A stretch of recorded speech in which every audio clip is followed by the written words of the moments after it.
about 65 miles an hour. And do a somewhat aggressive lane change to the left in 3, 2, 1.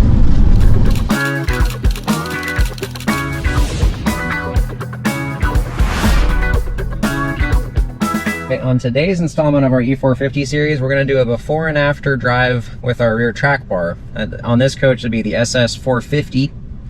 Now, kind of like what happened with the Safety Plus, we had previously installed it, but because of that alignment issue, I want to go ahead and do a fresh test drive now that I've got the steering, well, the alignment and the Safety Plus really dialed in, and just really focus on what that track bar does before and after. So we're going to go for a run on the freeway. We're going to go just a little bit north of Grants Pass.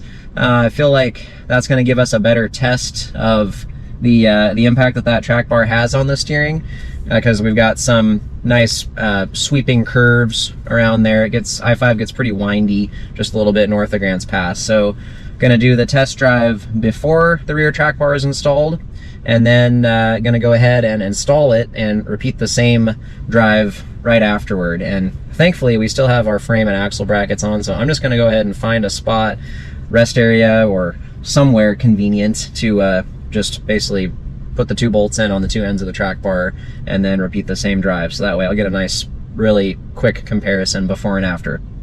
So with that, we'll catch up again once I get a little closer to the freeway. Getting close to the on-ramp for I-5 North here. What I'm really paying attention to is on our Grants Pass Parkway, there's a few little kind of sweeping curves where I feel like I'm noticing if I turn into it a little more rapid, there's a pretty good delayed response in terms of when I turn the wheel and then when the tail of the coach kind of starts to move a little more. Now, I'm having to do a pretty aggressive steering input to really make that happen. That's just kind of replicating what you might have to do in a more like a sudden wind gust, that kind of thing. Tracking nice and straight though. If you haven't watched our last episode where we installed the Safety Plus, check that out. I really am happy with up front how our steering is feeling.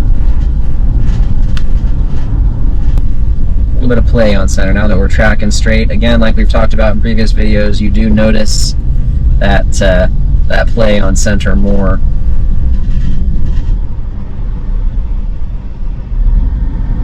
Got about maybe a ½ inch of free play at the wheel, which isn't horrible. I would prefer to have less, but that's really in the gearbox. So we tried adjusting that out, but it created other issues, created a return to center issue that just, it wasn't worth having that. This is one of the more tricky on-ramps because you gotta kind of hit the brakes just before you get on the gas to accelerate to freeway speed.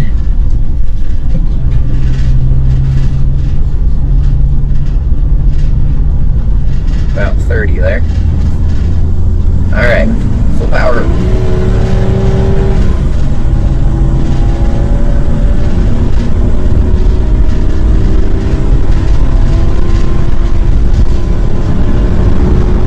Alright, 65. Keep it around 65.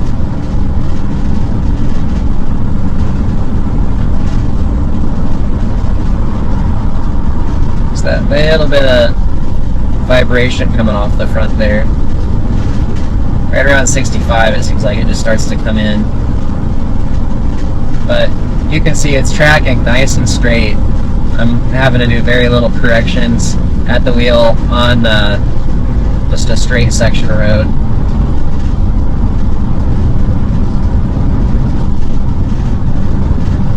So I get hit by a little wind gust. And really with this thing, it's so light. That's the thing with these Class C Fords. The front end of this thing, I want to say, is like 4,000 pounds-ish. And for the amount of space that it takes up, for the total just side profile, overall space claim of it, it's it's not dense at all. A lot of side area compared to the weight that you have, and I think that just really especially causes more of a tendency to get pushed around by the wind. But we'll get up here a little further. Once we get into some of the sweeping curves, that'll be a really good test. We'll go ahead and do a lane change though. I'm gonna do, about 65 miles an hour. I'm gonna do a somewhat aggressive lane change to the left in 3, 2, 1. Alright, we'll go back over to the right in 3, 2, 1.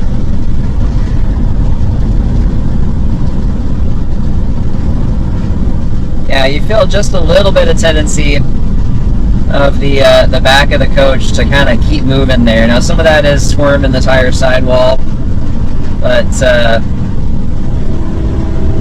believe a portion of that is just that side-to-side flex in the rear spring bushings, which is what our track bar is designed to correct.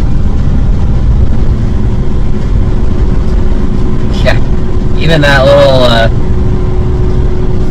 Toyota, I don't know if that's a RAV4 or what, but you can feel the push just from that. You know, I have heard some people say that they actually notice certain like vans, those kind of vehicles provide more of a push from the bow wake even than semi-trucks going past.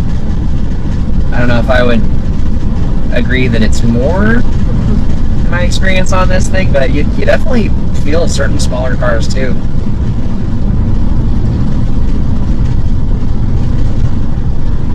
Yeah, when it's calm, it tracks pretty nice and straight, but any little bit of wind, you feel it pushing.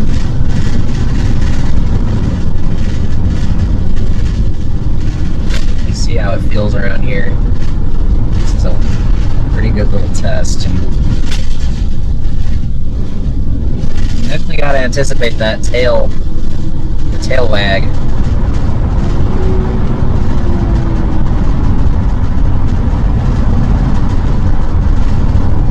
Kind of steer into it and then back off. It's not all going to go away, I know, but I'm curious to see how much we can reduce it. Busy day at the rest area today.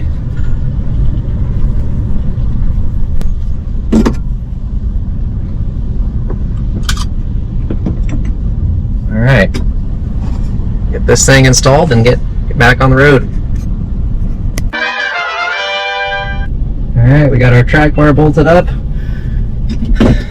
Hopefully, got enough battery life left in this GoPro that's looking at my face. Let's see. Another Forester there. It's like a new one. Popular model. I would say follow me to Henderson's lineup, but I'm kind of not. I'm going a little bit of a roundabout way to get there. Alright, here we go.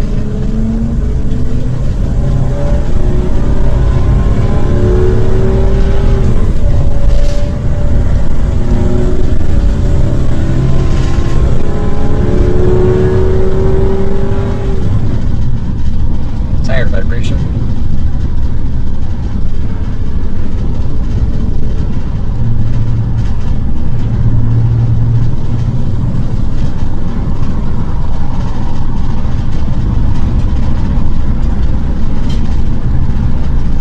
Yeah, not quite as much of a back and forth there.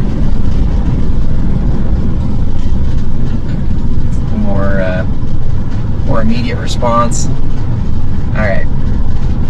Get off the freeway here and head back north on my same route.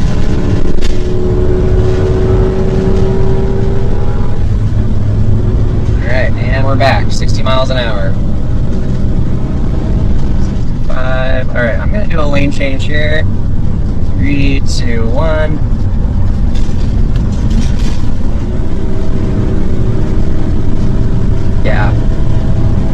It's more predictable.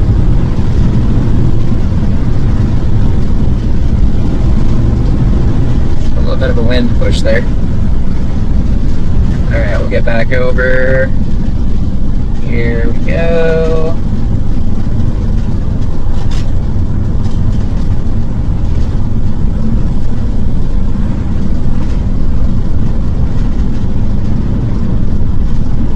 Yeah, you still get that tire sidewall flex, but it's more predictable now. Obviously, you still have some sway. Not upgraded the sway bars on this yet, but it's yeah, definitely feels more responsive.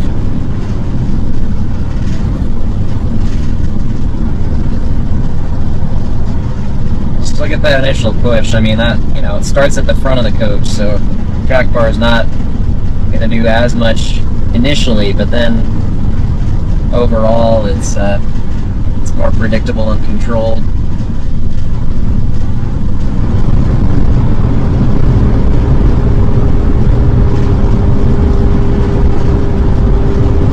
Yeah, I feel like it holds a more constant radius through the turn.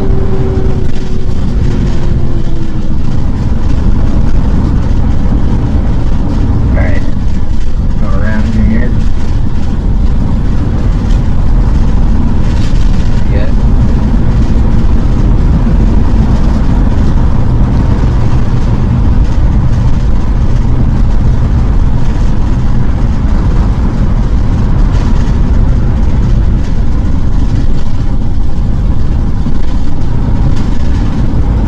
Overall, I would say it's just more predictable too. The cornering response is just more even.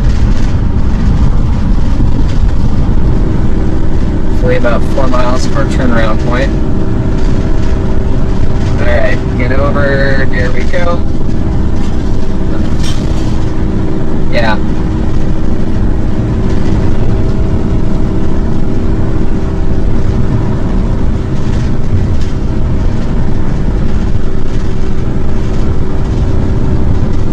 Yeah, I do feel like I'm more comfortable pushing it a little more aggressively. And obviously you gotta be safe still. There we go. This is a pretty good curve. Pull that inside line.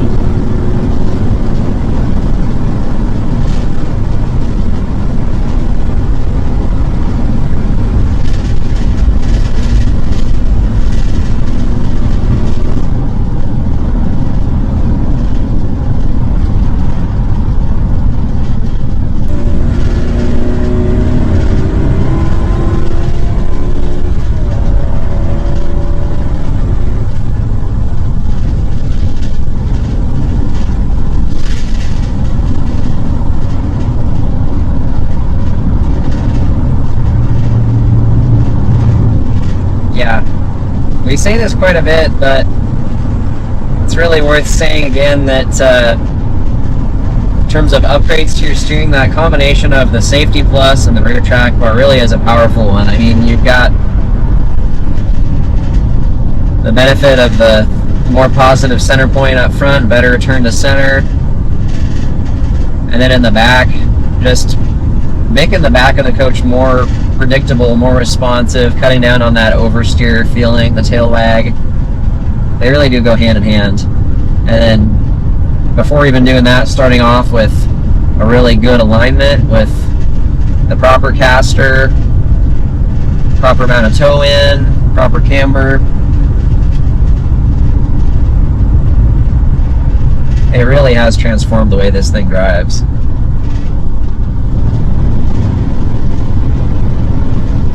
Alright, well, we're not back yet, but our curvy road is pretty much done. And I don't know how much battery I have left on that GoPro.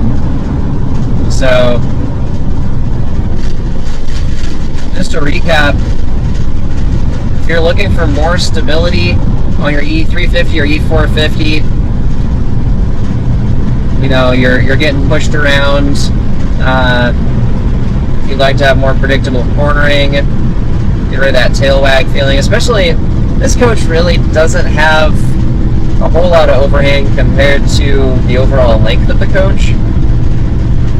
So even more so if you've got a Class C Ford and you've got a higher percentage of overhang versus overall wheelbase length. Definitely would recommend the SuperSteer Rear track bar. It's the SS450 that fits the V10 coaches that came from the factory with a rear sway bar. The SS402 fits the Ford E Series without a factory rear sway bar. And the SS451 fits the new V8 chassis. All of those, to my knowledge, the E350 and E450 came from the factory with a rear sway bar. And it's even more beneficial when you couple it with other things. I mean, for sure, getting a proper alignment, a good alignment is so critical on these things, so that really would be the first thing I would recommend, especially if you're dealing with some kind of a problem with wander or steering pull. And then the Safety Plus steering control, couple that too. I haven't really talked about shocks, but in a future video we're going to be covering that. I actually do already have some good shocks on here, but we'll cover that in the future.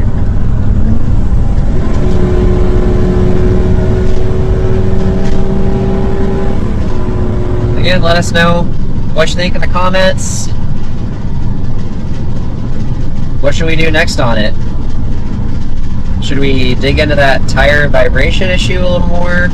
It is kind of annoying. At the same time, I really would like to see what kind of difference some sway bar upgrades would make on this thing too. It's not horrible for sway, but that initial turn-in, you know, that kind of thing, that lean, I would like to cut down on that. So that may be the next thing after the shock upgrade. But as always, thank you for watching, and I want to wish you all safer and happier driving. Thank you. Talking steer and suspension, the tools of the trade. Shout out to SuperSteer parts, upgrades made. From quiet campfires to the stars up above. Every road is a story, every turn is a love. Finding hidden gems and the paths off the grid. Life on the road, yeah, just like we did.